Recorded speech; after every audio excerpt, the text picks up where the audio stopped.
Good morning, afternoon, evening, whatever it is, wherever you are. Welcome. Our Philippine journey, Mike and Arlen, are the American Expat YouTubers, almost identical to the Televangelists of the 60s and 70s and 80s in the US. You know what? You're going to be surprised at what we're going to have in store. Really and truly, you will. So let's talk about it. Okay. Now, I want you to give me 3 minutes to set the backstory here. It's important that you understand this part. All right. So when I moved to the U.S., now I was born in the U.S., but raised overseas, moved to the U.S., I lived in Charlotte, North Carolina. It was during the 60s and 70s. All right. In Charlotte, North Carolina, we had the PTL Club, the Praise the Lord Club, Jim and Tammy Baker. And if you lived in the South and you're my age, you certainly probably have heard of them. This isn't a story about them. This isn't a story about any of that. I've actually met the Bakers once, and I'm sure, they wouldn't remember me 5 minutes after we met. All right. I've been to one of their homes once. All right. And it was strictly I guess it was an accident, I guess is the best way to say it. I had a completely ulterior motive for going that had nothing to do with them whatsoever.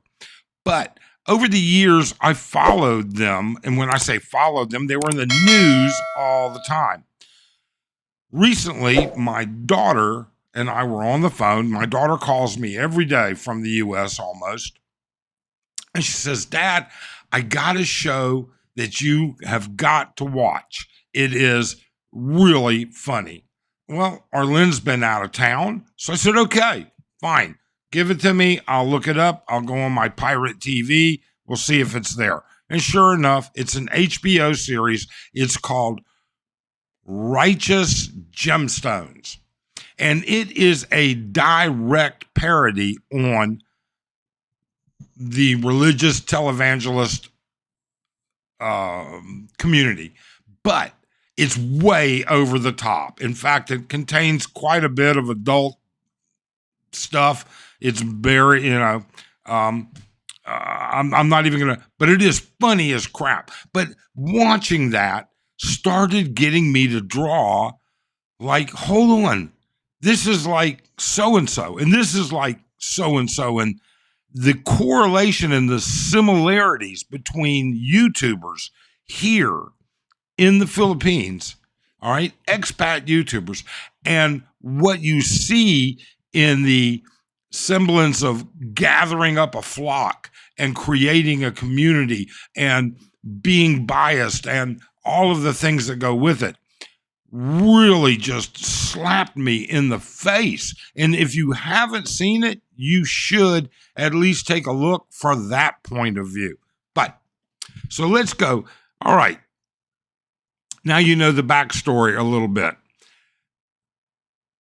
The televangelists preyed on people's hopes, desires, fears. That's what they did. That's what being is. And I mean, you've got the Swaggarts, you've got Billy Graham, you've got all of these others. Now, some of them, and just like YouTubers, they probably certainly feel like they are delivering the right message. Okay?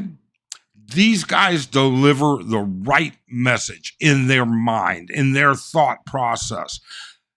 Do they clickbait? Well, the church is certainly clickbaited. We've seen it. You know, what was funny about watching this show is that it's filmed right there, literally almost in neighborhoods that I grew up in before going to undergraduate school and during undergraduate school when I would come home on the weekends. All right.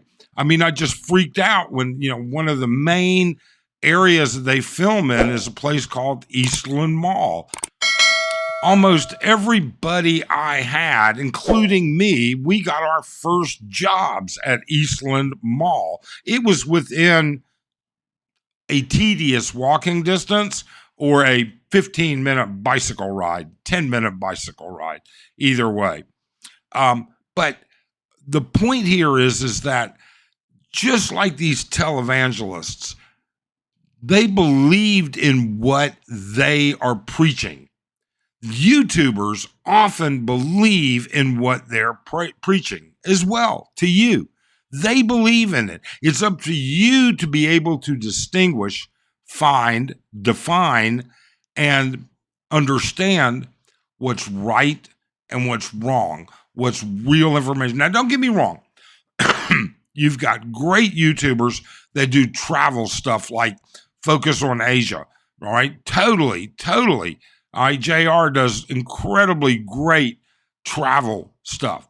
You've got YouTubers that do different things, informative channels that are information based.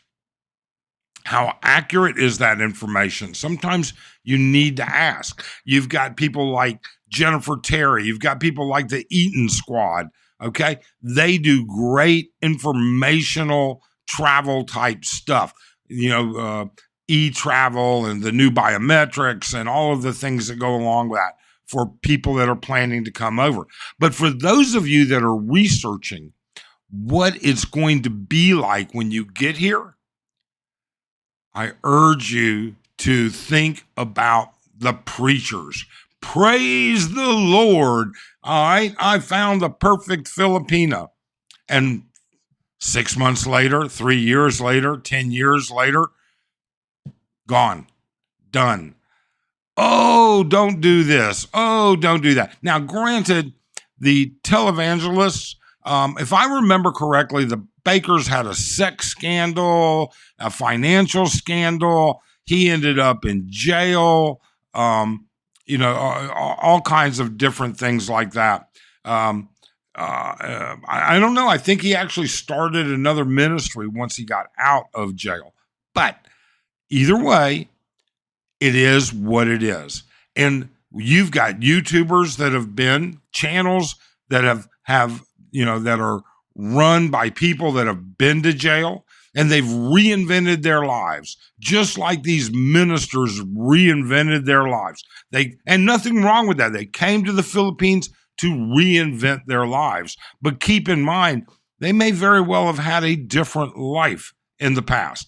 They may not have been fully on the up and up, just like these televangelists. Now, I think the televangelists are far more corrupt than you're going to find in YouTubers. And this video is not directed at anyone, but there are those that have been to jail. There are those that have drug histories. There are those that have abandoned their children, and they're giving out advice, just like these ministers who are breaking the law, all right, and ultimately get caught all the time.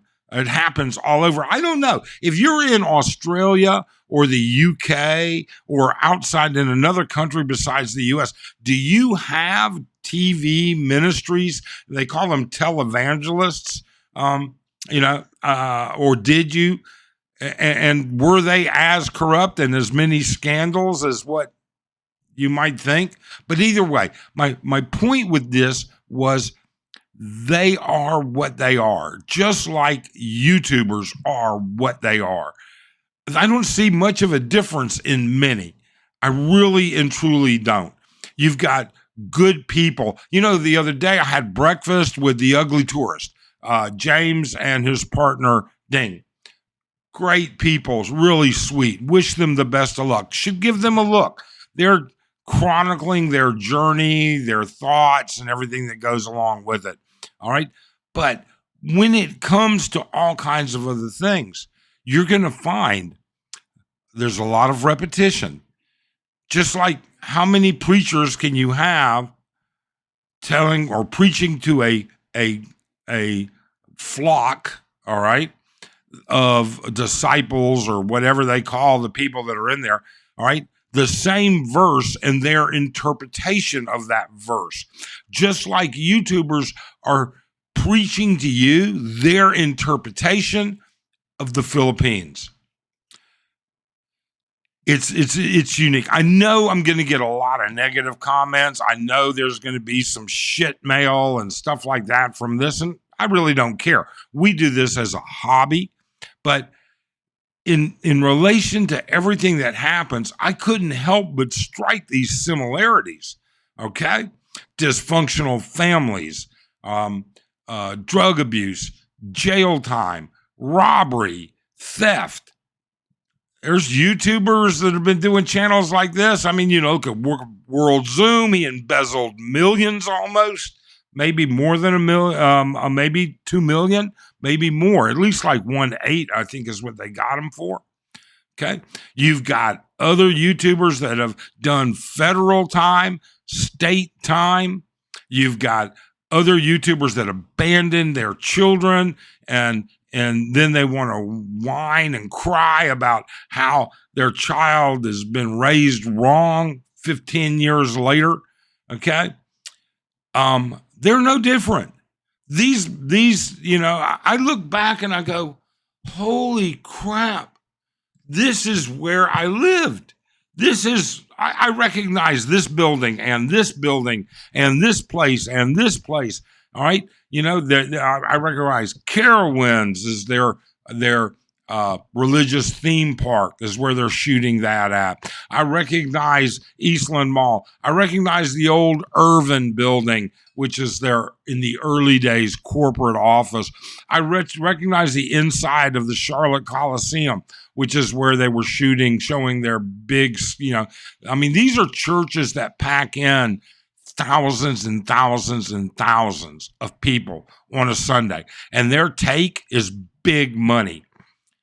And these are YouTubers that are trying to get a slice of that same pie. Now, they're not trying to get that $1 million a weekend pie, but if they can get $500 or $1,000 off a video, and the fan base, all right, the devoted fans, of which all these channels have, highly devoted fans, and their ability to stifle free speech. Now, some of them do not. Some of them will leave, like us, we leave the negative comments up unless they're personally attacking somebody, or unless they violate the YouTube community guidelines. We leave the negative comments up as well. Unless they're really just nasty. But the ministries were just like that. They really and truly were. So are YouTubers the olden day ministers on a smaller platform? Are they trying to emulate the same thing by cultivating their flock and having their flock be their white knights and supporting them? And then how far will they go to bring more followers in? How much misinformation will they put out there?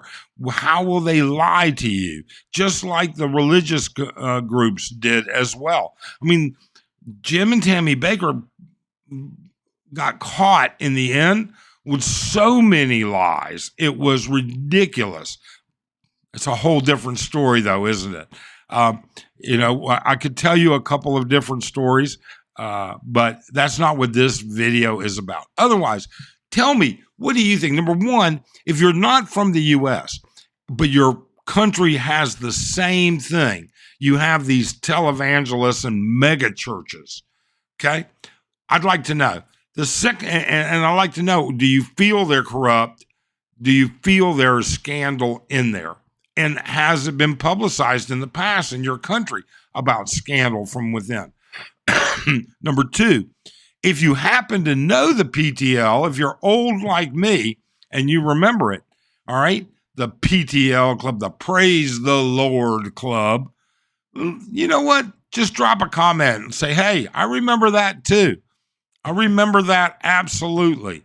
And then do you not, finally, if you don't answer either of the others, answer this. Do you not feel that if you are familiar with televangelists, that there are many American expat channels that emulate those same tendencies? That's what I want to know. All right? I want to know if you think so. You don't need to name them. I'm not trying to start a thing here. You don't need to name them. All right? I just want to know, do you not think there's some blatant similarities? Otherwise, we thank you. Arlen's back. I guess I'm going to have to get off my lazy ass and make more videos now. I've been laying around watching TV and just took it easy the whole time Arlen was in the province. I was quite lazy. I'm sorry. Otherwise, have a great day and let us know what you think. Don't forget, a thumbs up always helps and is totally free. Thanks.